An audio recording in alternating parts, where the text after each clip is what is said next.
You ever walk into your local post office expecting to pick up a pack of stamps, and instead you end up witnessing the downfall of the most notorious HOA president your neighborhood's ever seen? Yeah, that happened right here in Foxglove Landing. I mean, the whole lobby went dead quiet the moment Loretta Pike strutted in, blue post office dolly in tow like she was about to take over the place, had her laminated community mail coordinator badge slapped right on the counter in Comic Sans just in case anyone doubted her authority. Honestly, it looked like something a bored teenager would print off for a school project, but Loretta wore it like a crown. And Postmaster Indira Patel didn't even flinch. She just looked. Loretta dead in the eye, reached under the glass, hit a button, and down came this steel shutter with a thunk so final, I swear it made my teeth rattle. Over the intercom, a voice, cold as January goes, "Ma'am, step away from federal property." Loretta tried to lunge for the outgoing mail bin, like she was about to stage a one-woman coup, but Indira just picked up the phone as calm as you please and said, "Postal inspectors, please." That was the moment you knew Loretta was in way over her helmet hair. Let me back up a sec. Name's Graham Teller. Systems analyst, devoted fan of keeping life simple and proud. Owner of a little ranch house with a fig tree that gives me more drama-free fruit than my HOA ever will. I like things neat, orderly, and out of my business. But ever since the HOA brought in Loretta Pike, our lives have been nothing but spectacle. She had this big hair, a string of pearls that probably cost more than my truck, and a talent for writing citations that would put any traffic cop to shame. After Loretta got elected HOA president, it was like the floodgates opened. I started getting envelopes almost every day, complaints about my trash can being at a threatening angle or my porch light giving off the wrong emotional temperature. One time she actually wrote up a citation because my garden gnome didn't reflect the community's core values. I wish I was kidding. But she wasn't done yet. No, she decided that we, the lowly residents, were mismanaging community communications and declared her latest, greatest initiative. Every bit of HOA mail would now be routed through her for quality control and tone adjustment. We all thought it was a joke, laughed at the meeting, figured she'd get bored. But Loretta, she never laughs unless someone else is suffering. Pretty soon there were laminated signs zip-tied to the mailbox clusters, stuff like, "All mail must be presented to Loretta for curation and approval." Then she started showing up at the mail kiosk every day at 3 p.m., sharp clipboard in hand like a conductor in some deranged postal orchestra. Next thing we know, packages start getting flagged with neon stickers, "Return to sender, not community approved." She actually told new folks in the neighborhood that first-class mail was optional if their community vibes weren't right. She invented this color-coded system too. Yellow meant pending review, orange was community concern, and red. Well, if you got a red sticker, Loretta would be delivering your mail straight back to sender for spiritual realignment. I watched her once, 45 minutes. She spent inspecting a Williams-Sonoma catalog for the Johnsons, muttering about how their taste in throw pillows was going to tank our property values. But Loretta's daily arsenal kept expanding. First, it was a folding chair set exactly 18 inches from the mailbox cluster she measured it.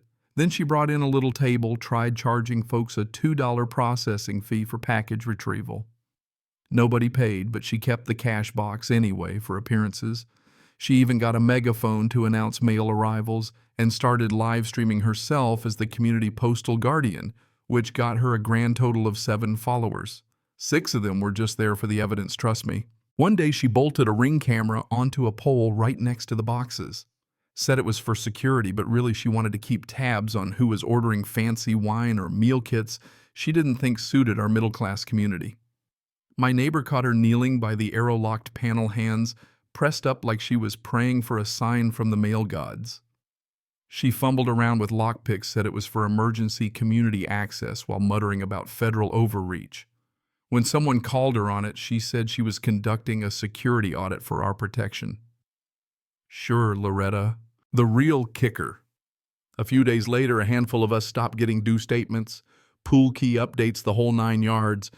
At the same time, this rumor starts flying around, courtesy of Loretta, of course, that I'm running a side business from my mailbox. Why? Because I get 2 Amazon envelopes a week, and scandal of scandals, I sometimes get books in the mail. Loretta and her sidekick Deborah actually started a suspicious mail activity watch group, just the two of them taking notes on how often we got packages. The day Loretta saw I had 3 magazine subscriptions, she called it borderline hoarding. But she hit her peak when she walked into the Cedar Key post office with a stack of forms. 30 copies of PS Form 876 for mail holds, all filled out with Foxglove Landing community scribbled where individual names should go.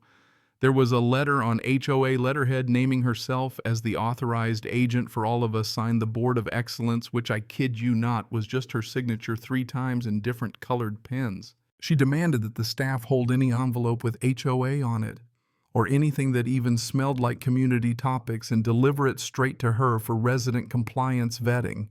Postmaster Patel looked at that paperwork for maybe 4 seconds, then just says, "Where are the individual authorizations from each resident?"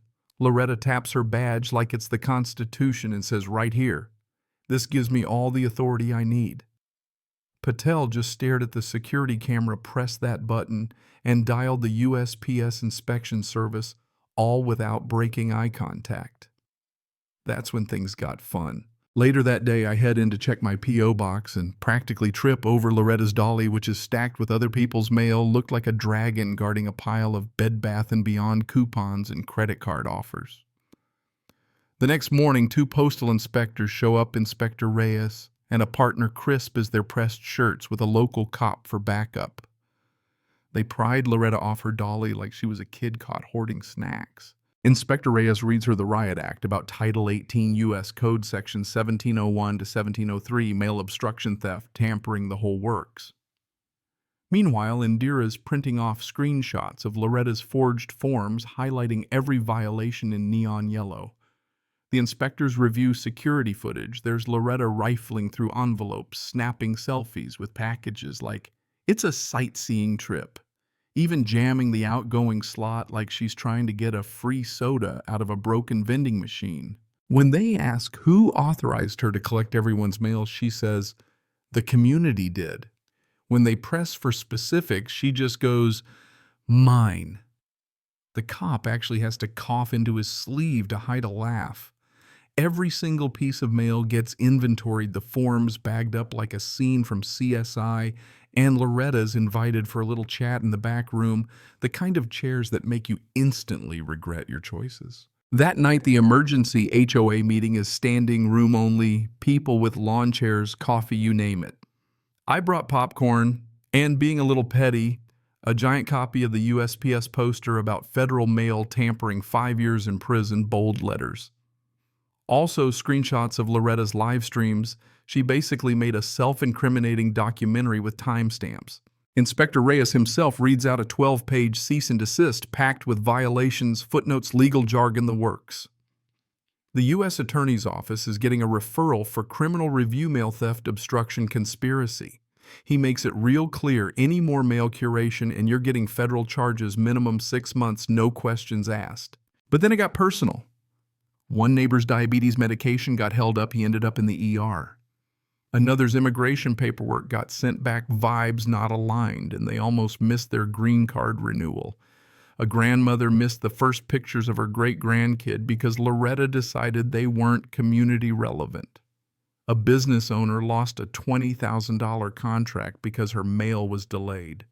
A veteran missed his disability payment for 2 months because Loretta was too busy protecting us. You could feel the room turn. People were tearing up. Voices were shaking. Then the insurance rep stood up, voice like a blade, and announced that the HOA was liable for every dime of damage and their policy didn't cover criminal acts by board members. The rest of the board voted Loretta out so fast, the microphone was still hot, 7-0, done in less than 30 seconds. The city attorney drops the hammer, $15,000 in fines for interfering with the mail, plus another $5,000 per proven theft, another $35,000 easy. Oh, and Postmaster Patel. She got the last word. There's now a restraining order. Loretta can't get within 20 feet of any mailbox marked off with orange chalk like a crime scene.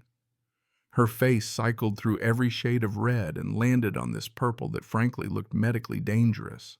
Judge hands down 160 hours of community service at the post office under Patel's direct supervision, filing undeliverable mail, learning federal regs, the works, no prison time this round, but any violation, and she's facing up to 5 years, no questions asked. The $15,000 due in 30 days. And when Loretta whined that she couldn't possibly pay, the city attorney offered a payment plan with a cozy 18% interest rate. Oh, and her precious real estate license suspended pending state review. So there she stood, mouth opening and closing like a fish on dry land as reality came crashing down. I'm telling you, sometimes justice really does arrive with a steel shutter and a stack of evidence bags. But what do you think? Where's the line between protecting your community and just plain power tripping?